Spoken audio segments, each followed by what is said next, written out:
अस्सलामुअलैकुम। DNN news के साथ मैं हुरीम शाहराजपुर। खबर शामिल करते हैं लाड़काना से।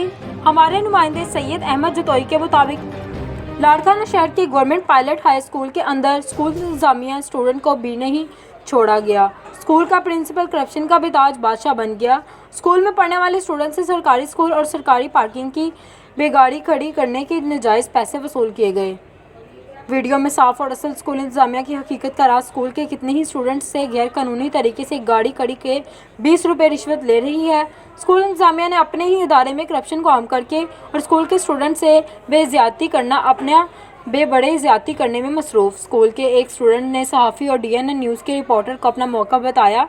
स्कूल के प्रिंसिपल ने ही सरकारी मुलाजिम को कहा है कि जो भी स्टूडेंट गाड़ी खड़ी करे तो इस गाड़ी के 20 रुपये टैक्स लें और बाद में गाड़ी को पार्किंग में अंदर आने की इजाज़त दो। स्टूडेंट ने मज़ीद यही भी बताया कि लाड़काना के गवर्नमेंट पायलट हाई स्कूल के इंतजामिया की करप्ट माफिया को अगर किसी गाड़ी की रिश्वत नहीं मिलती तो इस गाड़ी को स्कूल की इंतजामिया चोरी करवाते हैं, जो गैर कानूनी अमल है। इस अमल को लाड़काना शहर के गवर्नमेंट पायलट हाई स्कूल को स्कूल के अंदर ज़ोर शोर से जारी है और इस करप्ट माफिया को टैक्स हम अपनी घर के खर्चे से देते हैं।